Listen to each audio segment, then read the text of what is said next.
Good morning students. आपने number of elements के कुछ क्वेश्चंस कर लिए हैं।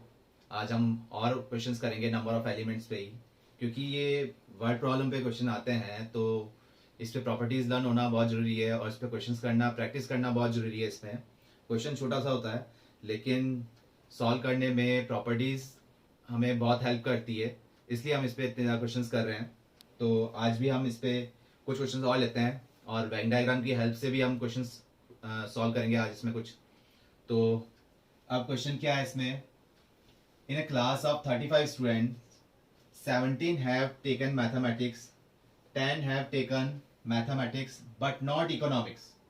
यहाँ तो क्या था कि 17 हैव टेकन मैथमेटिक्स और यहाँ कंडीशन क्या दे रखी है, 10 have taken mathematics but not economics.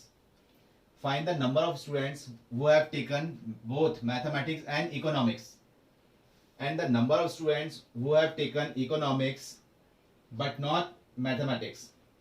If it is given that each student has taken either mathematics or economics or both, मतलब कंडीशन हमारे पास क्या गिवन है कि या तो स्टूडेंट्स के पास मैथ है या फिर इकोनॉमिक्स है या फिर दोनों ही है। ये तो हमारे पास गिवन है इस टाइप से। लेकिन अब पूछा क्या है इसके अंदर, पूछा हमसे यह है find the number of students who have taken both mathematics and economics. तो एंड कंडीशन जब आ रही है हमारे पास, तो एंड मतलब क्या होता है, इंटरसेक्शन। तो इसको एलिमेंट के अकॉर्डिंग अपन डिनोट करते हैं। तो मैथमेटिक्स को तो मैं डिनोट कर रहा हूं, मैथमेटिक्स जो है इसको तो मैं डिनोट कर दिया ए से कि नंबर ऑफ एलिमेंट्स ए के अकॉर्डिंग, और इकोनॉमिक्स को मैंने डिनोट कर देता हूं, इकोनॉमिक्स को डिनोट करता हूं मैं बी से, नंबर ऑफ एलिमेंट बी के अकॉर्डिंग। और पूछा क्या है इसने, find the number of students who have taken both mathematics and economics, मतलब कि A intersection B find out करने के लिए बोला है उसने कि ए इंटरसेक्शन बी क्या होगा। तो कंडीशन क्या है हमारे पास वो देखते हैं हम इसके अंदर। तो मैथमेटिक्स है, इकोनॉमिक्स को हमने ये मान लिया, और इन अ क्लास ऑफ 35 स्टूडेंट्स, मतलब क्लास में 35 स्टूडेंट्स है तो वो क्या हो जाएंगे, ए यूनियन बी। ये हमारे पास गिवन हो गया number of elements A union B, मतलब मैथमेटिक्स और इकोनॉमिक्स को मिला के जो स्टूडेंट मिल रहे हैं हमारे पास वो कितना है, 35। और इसमें क्या है, 17 हैव टेकन मैथमेटिक्स, उनमें से 17 के पास तो क्या है, मैथमेटिक्स है। और बता रखा है 10 have taken mathematics but not economics. इस पे क्या कंडीशन समझ में आ रही है कि मैथमेटिक्स है लेकिन इकोनॉमिक्स नहीं है। तो एक आपने लाइन की थी क्या, A but not B, A but not B, इसका मतलब क्या था, इसको आप लिख सकते थे ए इंटरसेक्शन बी कॉम्प्लीमेंट या फिर ए माइनस बी, इनमें से कुछ भी लिख सकते थे, यही पढ़ा था हमने। तो इसका मतलब क्या है कि मैथमेटिक्स सॉरी यहां पर है कि 10 have taken mathematics but not economics. तो यहां नंबर ऑफ एलिमेंट आप कुछ भी लिख दीजिए, number of element A intersection B complement लिख दीजिए, या फिर number of element A minus B लिख दीजिए, जो कि कितने हैं, 10 है। ये हमारे पास गिवन हो गए। और क्या है इसमें कि नंबर ऑफ स्टूडेंट्स, ये तो हमारे पास आगे गिवन। अब फाइंड आउट करना है A intersection B, number of students who have taken mathematics and economics, ये फाइंड आउट करना है। तो इसके लिए आपको फॉर्मूला पता था कि एन ए माइनस बी के लिए आपके पास क्या फॉर्मूला था, ए बट नॉट बी के लिए क्या फॉर्मूला था कि ए में से हम क्या माइनस कर देते, ए इंटरसेक्शन बी माइनस कर देते। ये फॉर्मूला लर्न किया था हमने। तो ए माइनस बी आपके पास गिवन है, ए जो कि मैथमेटिक्स से डिनोट कर रखा है हमने, तो वो भी आपके पास गिवन है, minus N A intersection B. तो ए इंटरसेक्शन बी इधर शिफ्ट करके कितना आ जाएगा, उधर 10 गया तो कितना आ गया, 7 आ गया। तो क्या किया आपने, अगर आपको ये टर्म नहीं पता कि मैथमेटिक्स बट नॉट इकोनॉमिक्स, ये कंडीशन नहीं पता कि ए बट नॉट बी या ए इंटरसेक्शन बी कॉम्प्लीमेंट या ए माइनस बी, इस टाइप से प्रॉपर्टी नहीं पता, तो इसको करने में हमें दिक्कत आएगी। तो हमको पता कि ये क्या कंडीशन गिवन दे रखी है और निकालना क्या है। तो जो फॉर्मूला इसका गिवन है इसमें हमने पुट कर दिया, तो ये दो कंडीशन हमारे पास थी और ए इंटरसेक्शन भी फाइंड आउट हो गया। ऐसे ही नेक्स्ट इसने पूछा है number of students who have taken economics but not mathematics. तो सेम कंडीशन से बात हो रही है, अभी बात थी कि ए बट नॉट बी, अब बात हो रही है बी बट नॉट ए, मतलब कि इसको हम लिख सकते हैं ए कॉम्प्लीमेंट इंटरसेक्शन बी, या फिर हम लिख सकते हैं बी माइनस ए, ये सब एक ही बात है। तो क्या पूछा इसने, number of students who have taken economics but not mathematics. Economics को हमने बी से डिनोट कर रखा है, तो इसको लिख देते हैं बी माइनस ए, या फिर बी इंटरसेक्शन ए कॉम्प्लीमेंट या ए कॉम्प्लीमेंट इंटरसेक्शन बी। तो ये क्या फॉर्मूला हो जाएगा, N B minus N A intersection B, ये फॉर्मूला हो जाएगा हमारे पास। ये हमको फाइंड आउट करना है कि इकोनॉमिक्स बट नॉट मैथमेटिक्स, इसके अकॉर्डिंग ये हो गया। तो इसमें हमारे पास क्या गिवन है, तीन टर्म्स हो गई, तीन टर्म में से दो, कोई भी दो गिवन हो तो हमारा तीसरा निकल जाएगा। तो एन बी की इकोनॉमिक्स के स्टूडेंट कितने हैं वो हमारे पास अभी फाइंड आउट नहीं है, गिवन भी नहीं है, और ए इंटरसेक्शन भी अभी हमने निकाल ही लिया। तो बी और ये हमको निकालना ही है, तो बी कैसे निकलेगा, अब ये पैरामीटर्स आपके पास हैं, तो बी कैसे निकलेगा, तो बी हम निकाल सकते हैं कैसे कि ए यूनियन बी भी हमें पता है, और इसका फॉर्मूला भी हमें पता है, N A plus N B minus N A intersection B, ये फॉर्मूला पता है। तो अब क्या कर रहे हैं, इसके अंदर ए यूनियन बी कितना है 35, तो ये हमारे पास 35 हो गया, और ये 35 के बाद ए हमारे पास कितना पता है, ए 17 पता है, बी हमको निकालना है minus N A intersection B, ये भी कितना है 7 है। तो कितना हो गया 17 प्लस 7, ये कितना हो गया 24 जब इधर जाके माइनस कर रहे हैं तो एन बी की वैल्यू क्या आ रही है 11 आ रही है, एन बी कितना आ गया 11 आ रहा है। ये कंडीशन हमने सॉल्व की, इसमें ये प्लस नहीं करना, ये माइनस करना है, 17 माइनस 7 ये कितना हो रहा है 10 हो रहा है, 10 इधर जा रहा है तो ये कितना हो गया 25 हो रहा है, ये हो गया। एन बी की वैल्यू कितनी हो गई 25, पहले हमने अभी ऐड कर दिया था, ऐड नहीं है, 17 में से 7 सब्ट्रैक्ट हो रहा है, तो ये कितना हो गया 25 हो गया। तो एन बी की वैल्यू पता लग गई आपको 25, ए इंटरसेक्शन बी आपके पास पता ही था 7, तो ये कितना आ रहा है हमारे पास 18, इकोनॉमिक्स बट नॉट मैथमेटिक्स, तो कितना आ गया वो 18 आ गया। तो अगर इस टर्म का हमको फॉर्मूला नहीं पता है तो हमें ये सॉल्व करने में बहुत दिक्कत आएगी। तो जो गिवन है इस टाइप क्वेश्चन में, जो गिवन है पहले वो लिख लेंगे, फिर जो निकालना है उसको रीअरेंज करेंगे कि क्या निकालना है। जैसे इसने बोला A intersection B find out करना था, तो A intersection B find out करने के लिए कंडीशन क्या गिवन थी, तो जैसे ये कंडीशन गिवन थी इसको कैसे ब्रेक कर सकते हैं, यही सारी प्रॉपर्टीज आपको लर्न करनी पड़ेगी, तभी हम इन क्वेश्चंस को सॉल्व कर पाएंगे। और क्वेश्चन देखते हैं इसमें। नेक्स्ट क्वेश्चन है हमारे पास इसके अंदर, इन अ टाउन ऑफ 10,000 फैमिलीज, एक टाउन के अंदर 10,000 फैमिलीज हैं, जो कि क्या देख रहे हैं उसमें, it was found that 40% families by newspaper A, 20% families by newspaper B, 10% families by newspaper C, 5% families by A and B, intersection हो गया एंड कंडीशन पे, 3% families by B and C, and 4% families क्या कर रही है bye A and सी। इसमें और भी देखा है, if 12% families by all the 3 newspapers, find the number of families by, अब ये कंडीशन हमको फाइंड आउट करनी है ए ओनली, जो कि सिर्फ ए ही न्यूज़पेपर ले रही है, ओनली ए और कुछ भी नहीं। सेकंड फाइंड आउट करना है ओनली बी ही ले रही है और कुछ नहीं, ठीक है। नन ऑफ दिस, ऐसी फैमिलीज भी है जो कि कोई सा भी न्यूज़पेपर नहीं फॉलो कर रहे हैं। तो कैसे निकालेंगे अपन इसको, तो इसको प्रॉपर्टी के अकॉर्डिंग भी देखते हैं, जो कि थोड़ा लेंथी पड़ जाएगा इसमें, कि 3 कंडीशन आ गई, और 3 के लिए मैंने आपको बताया था कि वेन डायग्राम हमारे लिए इजी रहेगा। तो प्रॉपर्टी के अकॉर्डिंग भी बताता हूं मैं इसमें आपको एक, फिर वेन डायग्राम से ही करेंगे इसको। तो पहले तो गिवन टर्म्स लिख लेते हैं।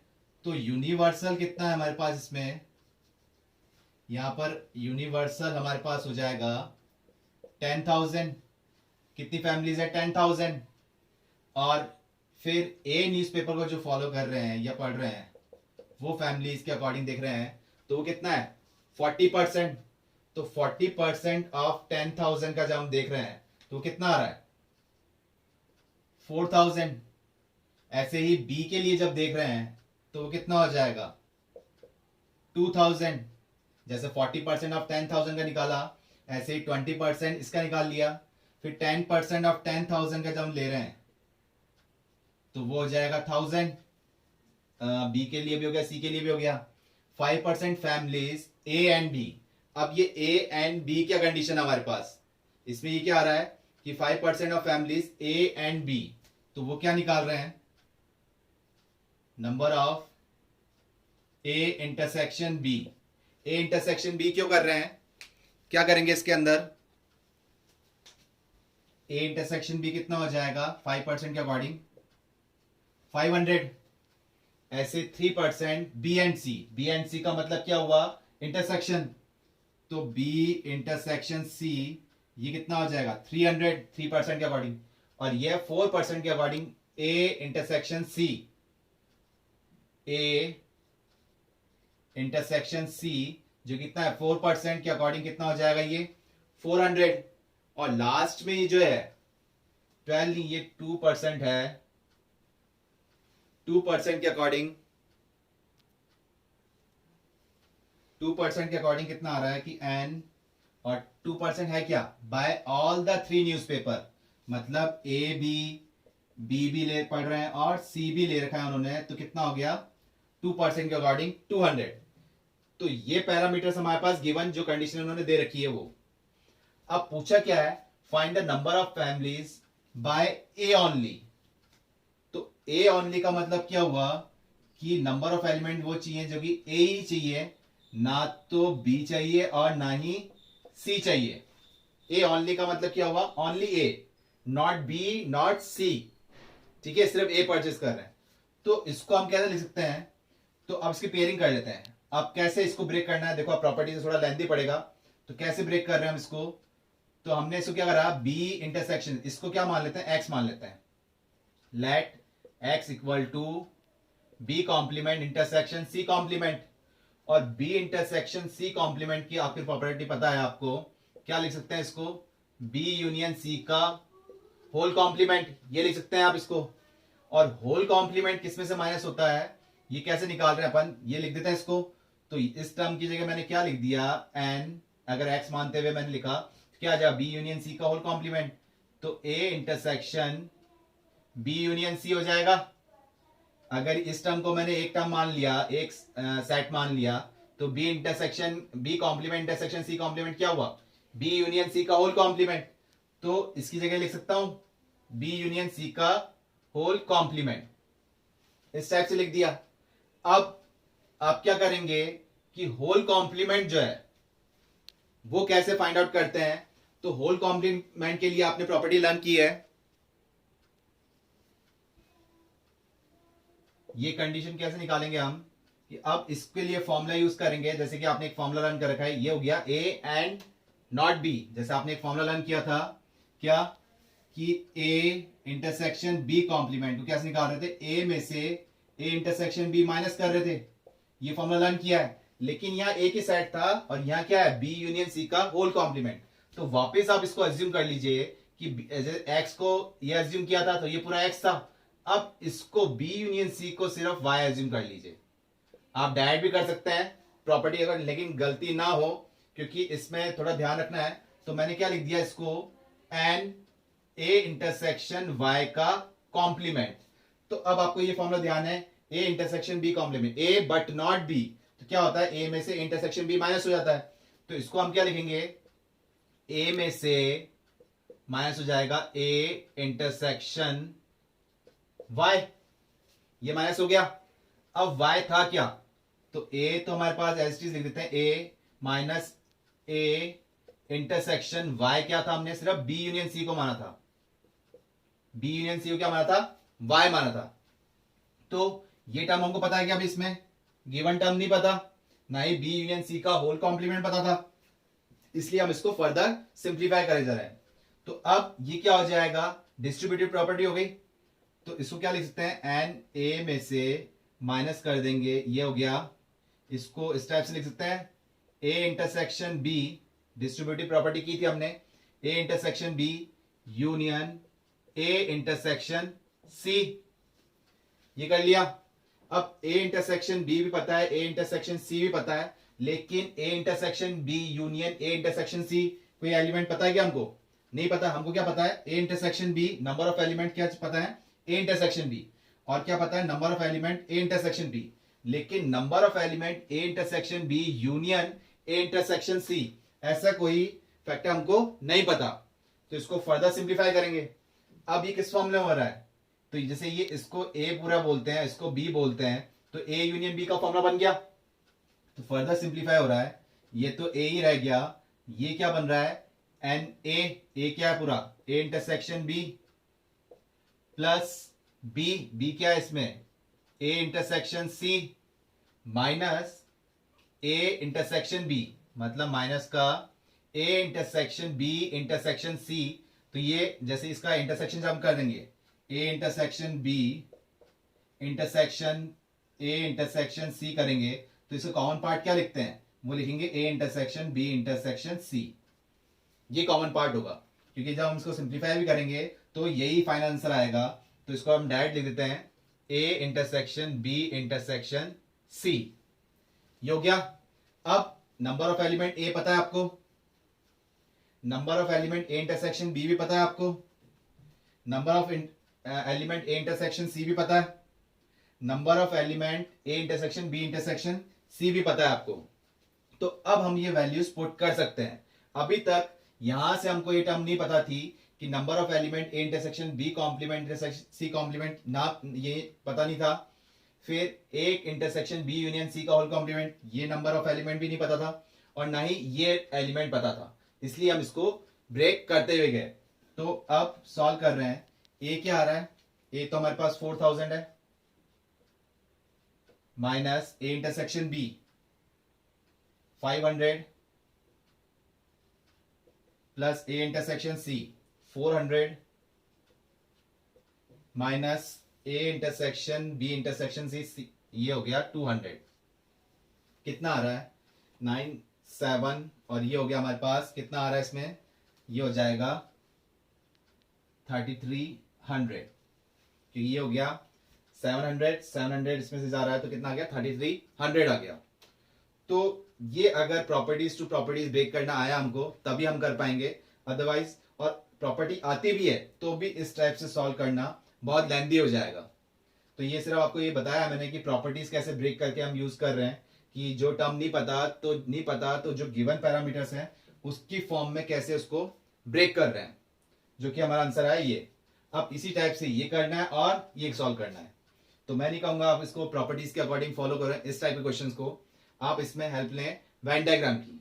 वो कैसे कर रहे हैं, वो करते हैं अपन इसको,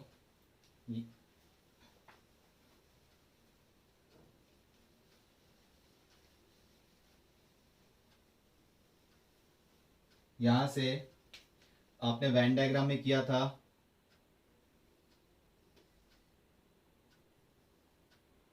तीन हमने ये बना लेते हैं सर्कल, जो कि सेक्शन में डिवाइड कर जाएंगे।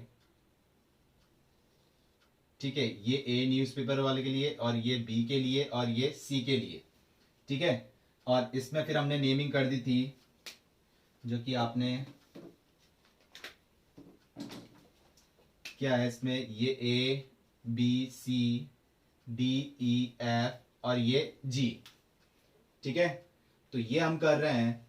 तो अब ये पैटर्न कैसे निकल रहा है? सबसे पहले ई की वैल्यू निकालते हैं। मैंने ये कहा था जो तीनों में कॉमन है, सबसे पहले आप वो लीजिए। तो ई क्या है? ई हमारे पास हो गया A intersection B intersection C, ये ई हो गया जो कि तीनों के लिए कॉमन है। तो ई की वैल्यू मिल गई हमें यहां पर। जब ई निकल गया तो अब तीन पार्ट वाला जो कॉमन निकल गया, सबसे पहले वेन डायग्राम वाले में तीन वाले के लिए आप क्या करेंगे, जब भी एस टाइप से हो तो सबसे पहले जो तीन का कॉमन है सबसे पहले वो लिए, सबसे पहले उसे फाइंड आउट करें, जो कि आपके पास है। अब दो दो वाले यूज कीजिए। तो अब ए इंटरसेक्शन बी जो है 500 के इक्विवेलेंट है, और ए और इंटरसेक्शन बी कौन सा पार्ट कॉमन आ रहा है? ये वाला पार्ट कॉमन आ रहा है। ठीक है, ये वाला पार्ट ये कॉमन हो गया हमारे लिए। तो इसमें क्या है, बी और ई के इक्विवेलेंट, तो ये किसके इक्विवेलेंट हो गया, बी प्लस ई के इक्विवेलेंट हो गया, ए इंटरसेक्शन बी। और ई ऑलरेडी आपको पता है, ई कितना पता है, 200। तो यहां से बी की वैल्यू कितनी निकल के आ गई, 200 पता है, तो 300। यहां से बी की वैल्यू 300 निकल के आ गई जब ई की वैल्यू पुट कर देंगे।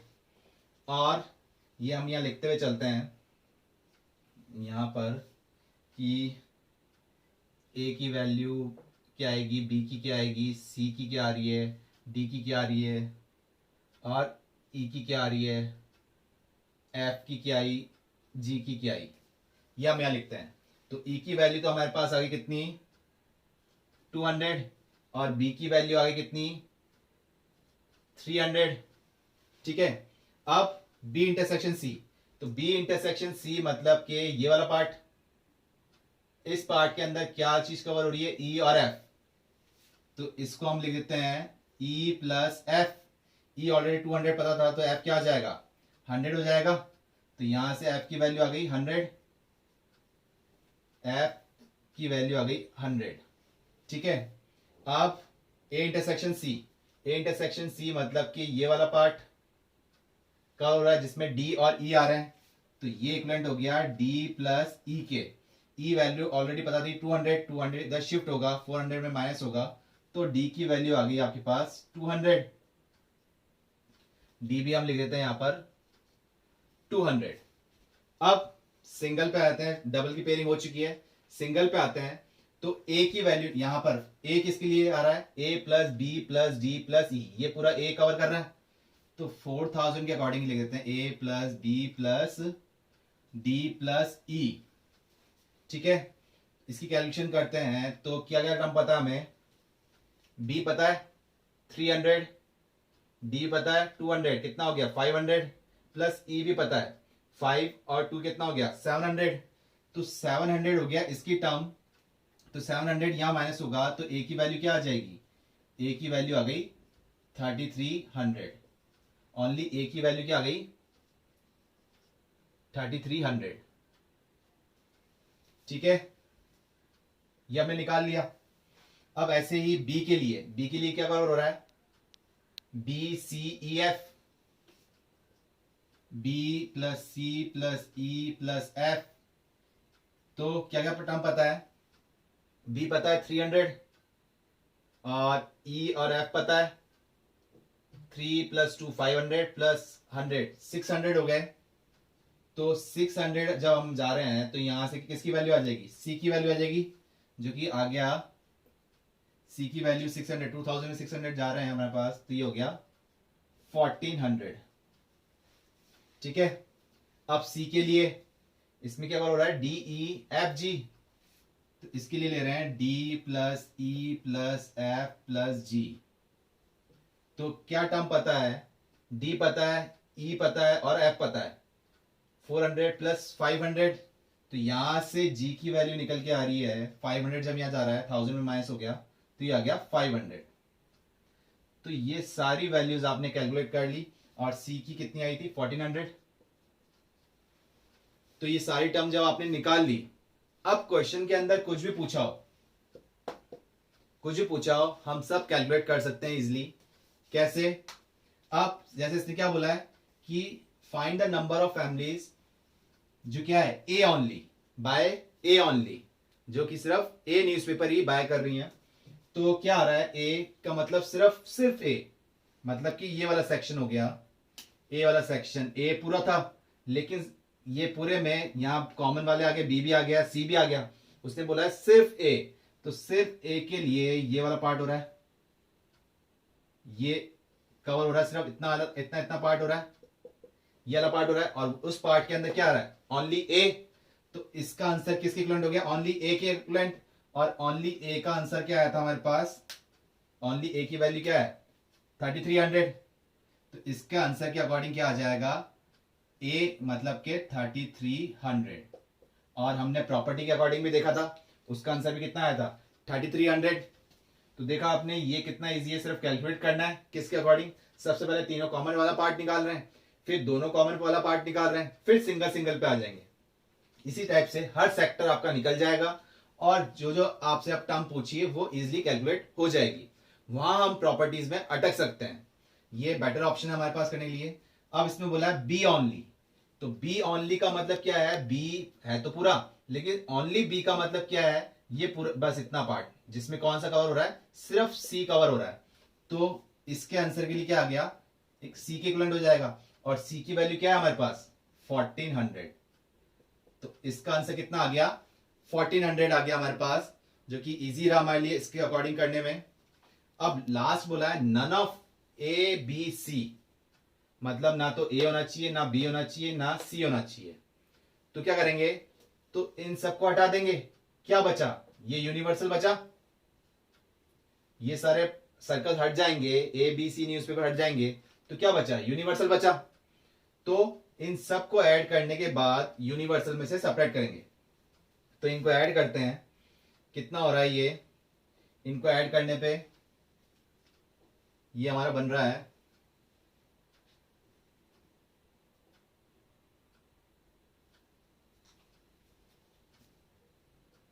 ये हो गया 36 प्लस 4 4 5 5 और ये 5 500 6000। ये हमारे पास क्या बन रहा है टोटल, इसका टोटल कितना बन रहा है 6000। मतलब इन टर्म का जब हम टोटल कर रहे हैं, क्योंकि ये सारे फैक्टर्स हमको हटाने पड़ेंगे, तो ये किसके इक्विवेलेंट आ गया, 6000 के इक्विवेलेंट आ गया। अब हमको चाहिए क्या, none of A B C, तो यूनिवर्सल में से वो माइनस हो जाएगा, यूनिवर्सल कितना था 10,000, तो 10,000 में से हमारे पास ये 6,000 जब जा रहा है तो कितना बच रहा है, ओनली 4,000। तो 4,000 फैमिलीज ऐसी हैं जो कि ना तो ए न्यूज़पेपर ले रही है, ना बी ले रही है, ना ही सी ले रही है। तो देखा, सिर्फ इन्हीं टर्म्स को यूज करके A B C D E F G को यूज करके हमारा आंसर इजिली निकल पा रहा है, प्रॉपर्टीज की यूज करना ही नहीं पड़ रहा, सिर्फ जो पूछा है उसके अकॉर्डिंग फटाफट आंसर निकाल रहे हैं हम। तो तीन अगर क्वेश्चन आता है 3 सेट्स वाला एलिमेंट्स के अकॉर्डिंग, तो आप वेन डायग्राम को फॉलो करो, जो कि हमारे लिए इजी रहेगा।